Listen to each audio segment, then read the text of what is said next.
پانچ لائن کے معزز دوستو، السلام علیکم۔ وہی ہوا جس کا ڈر تھا، ایران تاحال مشتعل۔ ایران کی امریکا اور اسرائیل کے خلاف بڑی کارروائی، وہاں حملہ کیا جہاں سوچا بھی نہیں جا سکتا تھا۔ ہائی الرٹ امریکی سیکیورٹی بھی ایرانی حملوں کو نہ روک سکی۔ اہم امریکی سرکاری عمارت پر ایرانی میزائلوں کی بارش کرتی گئی۔ عالمی میڈیا پر شور مچ گیا۔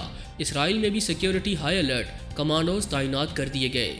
ویڈیو میں بتائیں گے کہ ایران نے امریکہ کی کس سرکاری عمارت پر میزائل برسائے اور امریکہ اور اسرائیل کو خبردار کیا کہ اب ایرانی سائنسدان کے قتل کا حساب برابر کرنے کا وقت آ چکا ہے۔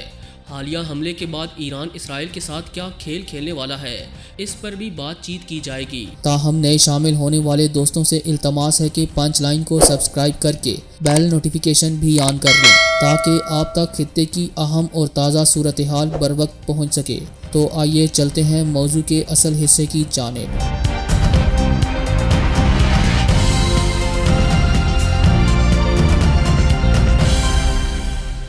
ناظرین گرامی، ایران نے امریکہ کے خلاف بڑی کارروائی کر دی۔ ایران کی جانب سے عراق میں امریکی ایمبیسی پر رات گئے میزائل برسا کر عمارت کو راکھ کا ڈھیر بنا دیا گیا۔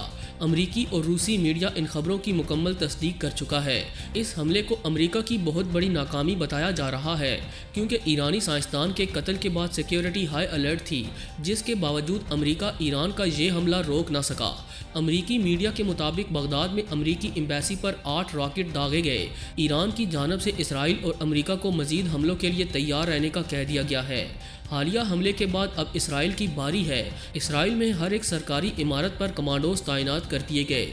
موساد میں کھلبلی مچ چکی ہے کہ کسی وقت بھی ایران اسرائیل پر میزائلوں کی بارش کر سکتا ہے۔ اس کے علاوہ سعودی عرب کی تیل تنصیبات کو بھی نشانہ بنانے کا خطرہ پایا جاتا ہے۔ اب جب کہ ایران زیر زمین اپنا ایٹمی پروگرام بھی شروع کر چکا ہے تو ایسے میں اسرائیل کی پریشانی میں مزید اضافہ دیکھنے میں آیا، کیونکہ ایران اسرائیل کو ایٹمی حملے کا نشانہ بنانے سے پہلے ایک پل کے لیے بھی سوچے گا نہیں۔ ایران کو ایٹمی قوت بننے سے روکنے کے لیے جو بائیڈن اور دیگر یورپی ممالک ایران کے ساتھ جوہری معاہدہ کرنے کی کوششوں کا آغاز بھی کر چکے ہیں۔ عالمی رہنماؤں نے بھی ایران سے متعلق جوہری معاہدوں کو بچانے کا موقع ضائع نہ کرنے پر زور دینا شروع کر دیا ہے۔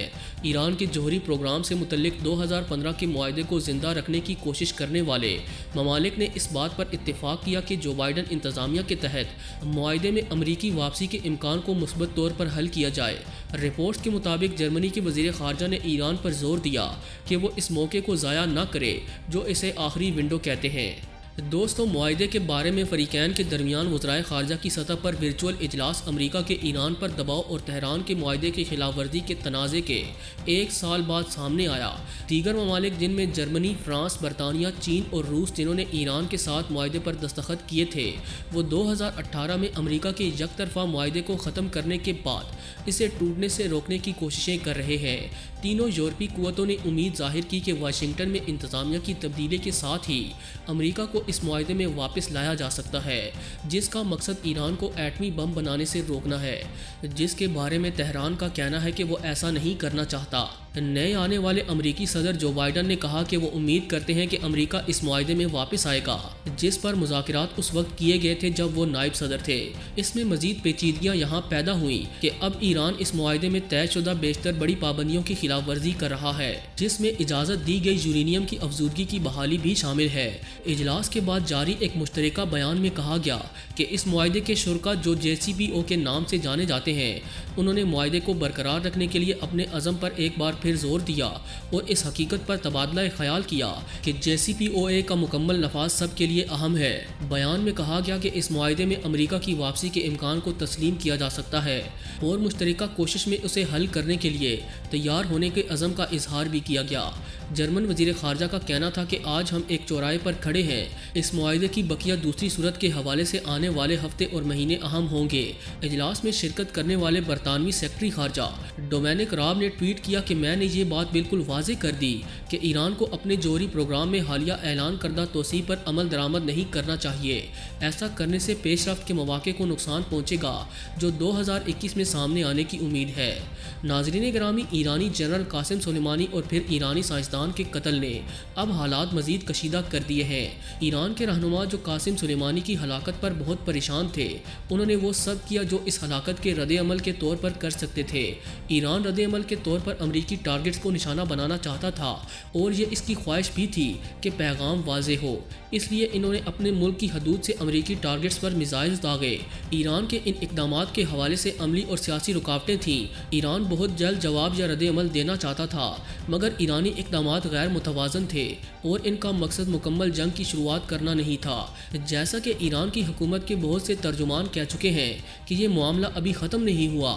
یہ بھی تجزیہ دیا گیا کہ ایران کی جانب سے یوکرائنی مسافر طیارے کو نشانہ بننے کا اعتراف در حقیقت کشیدگی کم کرنے کی ایک اور کوشش تھی اور یہ کہنا غلط تھا۔ امریکہ نے قاسم سلیمانی کو کیوں ہلاک کرنے کے ساتھ ایک دوسرے واقعے میں یمن میں ایران کے ایک اور سینئر افسر کو مارنے کی کوشش کی۔ امریکہ کا دعویٰ ہے کہ ایسا انہوں نے اس لیے کیا کیونکہ وہ امریکی مفادات کو لاحق شدید خطرات کو کم کرنا چاہتے تھے، اور یہ دعویٰ شاید قانونی وجوہات کی بنا پر کیا گیا۔ امریکہ کی اس دلیل سے بہت سے تجزیہ کار اور صدر ٹرمپ کے واشنگٹن میں موجود سیاسی مخالفین متفق نہیں ہیں۔ امکان ہے کہ حملوں کا مقصد یہ ہو سکتا ہے کہ قوت مزاحمت کا توازن برقرار رکھنے کے لیے واضح لائن لگا دی جائے۔ قلیل مدتی اقدام کے طور پر شاید یہ کام کیا گیا۔ ایران مستقبل میں اپنے اقدامات کو بہت سوچ سمجھ کر ترتیب دے گا، لیکن اسی اثناء میں صدر ٹرمپ کی جانب سے ایران کو تباہ کرنے کی دھمکیاں دی گئیں۔ صدر ٹرمپ نے یہ اشارے بھی دیے کہ امریکہ مشرق وسطی سے نکلنا چاہتا ہے۔ صدر ٹرمپ مشرق وسطی کے مسائل کو اپنا نہیں بلکہ دوسروں کا مسئلہ سمجھتے ہیں۔ امریکہ ایرانی معیشت کو مزید بدتر کرنے کے اقدامات جاری رکھے ہوئے ہے، مگر امریکہ تہران کو ہتھیار ڈالنے کے لیے بات چیت کی میز پر نہیں لایا، بلکہ اس نے ایران کو مجبور کیا کہ وہ رد عمل میں کوئی ایسا قدم اٹھائے جس کی مدد سے ایران پر دباؤ کو مزید بڑھایا جا سکے۔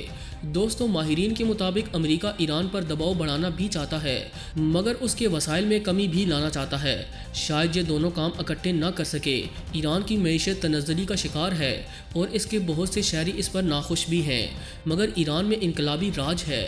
ایرانی حکام کے تناظر سے دیکھا جائے تو تہران کی پالیسی کو کافی کامیابیاں مل چکی ہیں۔